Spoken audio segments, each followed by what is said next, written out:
English Leap Podcast. From Speak English with Class. Hey there.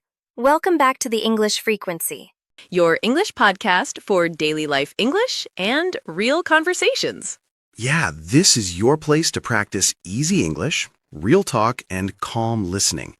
No stress, just relaxed English time. If you're new here, welcome. I'm Anna. I'm a final year college student. And I'm Jake. I work full-time in an office. So today, you get both worlds, student life and office life. Work and school together, like a little English sandwich.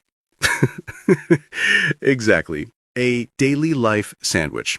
And we're here to help you talk about your day at work or school in English. Today's episode is in B1 English. Clear, simple, but with some useful B1 words that we'll explain at the end. And remember, you don't have to understand every single word. Just relax and follow the story. Your brain learns more when it's calm. So, Jake, be honest. How was your day at the office today? Peaceful or a little crazy? A little crazy. My inbox was full before I even drank my coffee. A full inbox before coffee? That sounds dangerous. It is. What about you, Anna? How was your day at college? Honestly, it was intense. I had a group project meeting, a long lecture, and a surprise quiz. A surprise quiz? Oh no, that's like an office urgent email, but for students. Yes, same stress, different place. And what about you, English learners? Are you working, studying, or doing both right now? Tell us in the comments, I'm working, I'm studying, or I'm doing both. And maybe add one small detail, like I work in a shop, or I study engineering. Every comment you write is real practice for your English writing, and we really do read them. If you enjoy learning English through real conversations like this, don't forget to subscribe and tap like. It's a small click, but it helps our podcast grow a lot. And feel free to share this episode with a friend who is also working or studying in English. You can talk about it together. All right, let's walk through a normal day. One in the office, one at college, and you can think about your own day at the same time. Yeah, so imagine we all wake up, get ready, and now it's time to... Go out into the world. So, Jake, how do you usually get to the office? I usually take the metro. My commute is about 35 minutes. Commute. That's your regular trip to work, right? Yeah, exactly. My commute starts with a short walk to the station, then 2 metro lines, then a 5-minute walk to the office. 2 metro lines before coffee, that's commitment. It's survival. The worst part is the rush hour. So many people, no space to breathe. I feel that. My bus to college is also crowded in the morning. Sometimes I have to stand the whole time with my heavy backpack. Heavy backpack and no seat. Classic student life. Yes, but I try to use that time. I listen to a podcast or I quietly review notes for a presentation or exam. Nice. So your commute is also study time. Sometimes. Other days, I just stare out the window and daydream. Same. Some mornings I want to be productive, and some mornings I just exist. Yeah, I feel that so much. Some mornings are superhero, and some mornings are just surviving. So, listeners, think about your morning for a second. How do you usually get to work or school? Do you go by bus, by train, by car, or do you walk on foot? Yes, you can practice this sentence in your head. In the morning, I go to work or school by... and then add your way. And if you want extra practice, write it in the comments. We'd love to see it. So, after the commute, I arrive at the office, swipe my card, and say hello to my colleagues. Colleagues, the people you work with. Yes, I go to my desk, turn on my computer, and open my emails. That's always a little scary. Email mountain. Yeah, exactly. There are usually some deadlines waiting for me, reports I must finish before a certain time.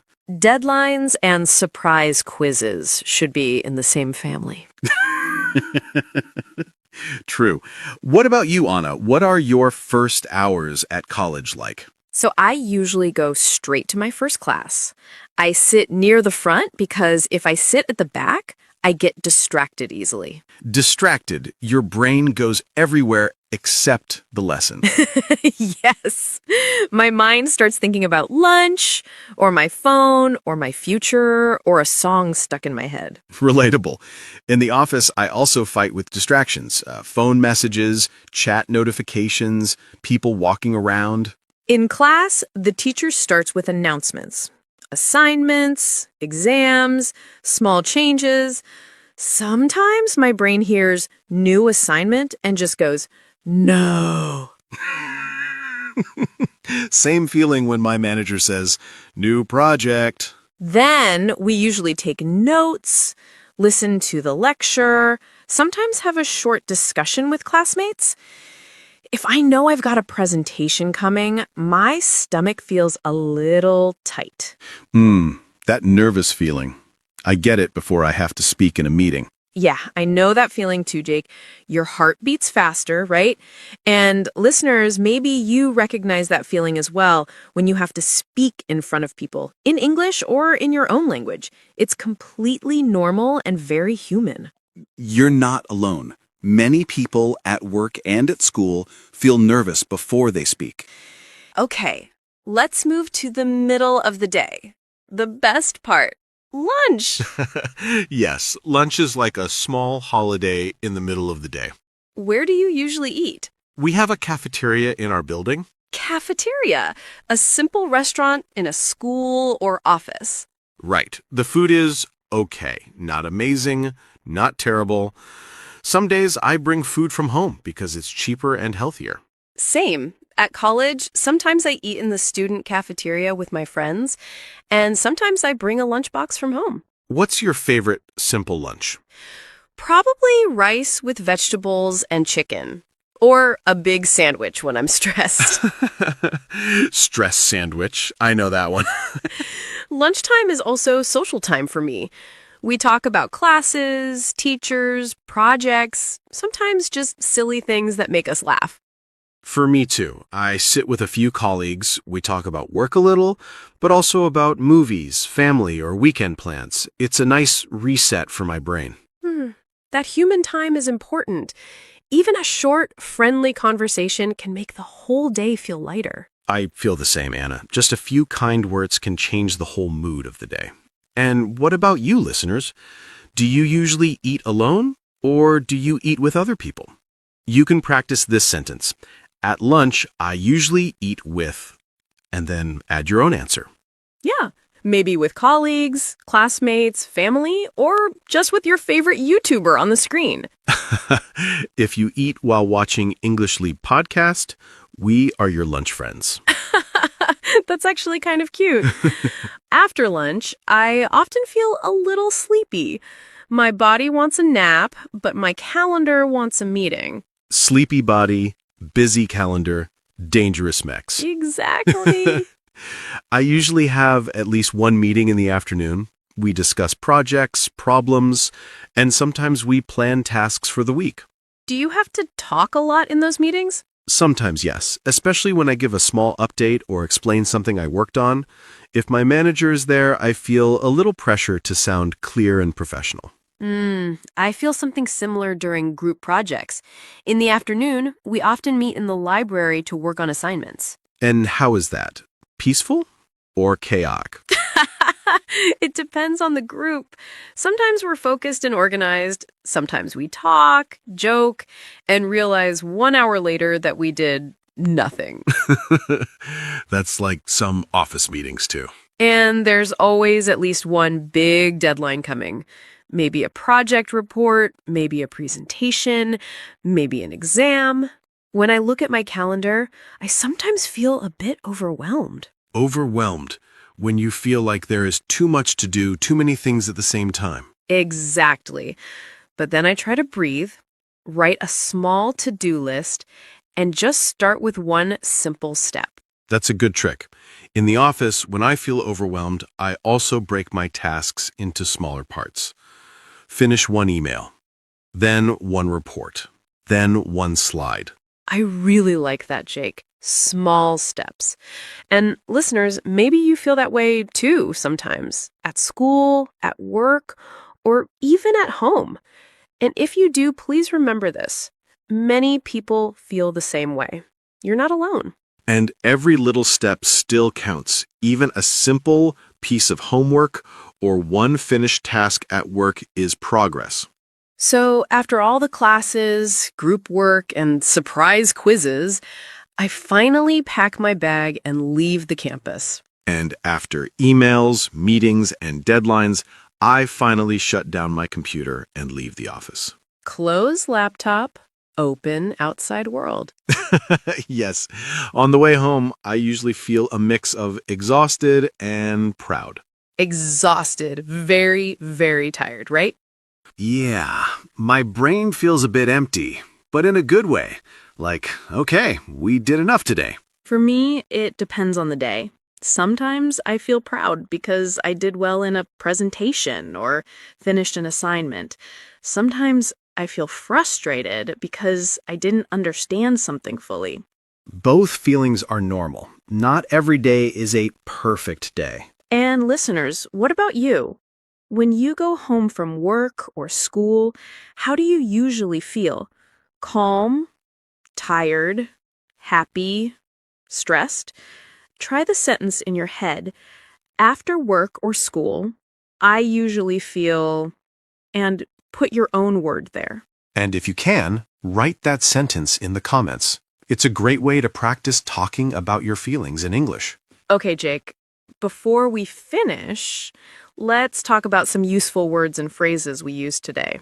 Good idea. Like a small English lesson inside our conversation, just like always. Exactly. Let's start with commute. What does commute mean? Commute means your regular trip between your home and your work or school. For example, my commute is 40 minutes by bus. Nice. Next is rush hour. Rush hour is the very busy time in the morning and evening when many people are traveling. The trains and roads are crowded. For example, I try not to travel during rush hour because the metro is too full. Good one. Next word, colleagues. Colleagues are the people you work with. They can be in the same office, shop, or company. For example, I have lunch with my colleagues in the cafeteria. For students, the similar word is classmates, but colleagues is for work. Right. Next, we use the word deadline. Do you want to explain that one? Sure. A deadline is the final time or date when you must finish something. For example, our project deadline is on Friday, so we have to work hard this week. Good. We also said distracted. Distracted means you cannot focus on one thing because your mind keeps jumping to other things. For example, I feel distracted in class when I sit near the window. And we used overwhelmed. Overwhelmed means you feel there is too much work, too many problems, or too many feelings. For example, I felt overwhelmed by all the homework and exams. Very common feeling. Next, cafeteria. A cafeteria is a simple place to eat in a school, office, or hospital, usually with a line and a tray. For example, we eat lunch in the company cafeteria. And finally, exhausted. Exhausted means very, very tired, more than just tired. For example, after my exam and my part-time job, I was exhausted. So today's key words were commute, rush hour, colleagues, deadline, distracted, overwhelmed, cafeteria, and exhausted. You don't have to remember all of them today. Even if you take just one or two and use them this week, that's already great progress. So today we walked through a whole day at work and school, from crowded buses and sleepy mornings to meetings, classes, lunch breaks, and going home exhausted but proud. We hope you felt that you were walking beside us in the metro, in the classroom, in the office, and we hope you can now tell your story in English a little more easily. You don't need perfect grammar, just simple, honest sentences about your real life.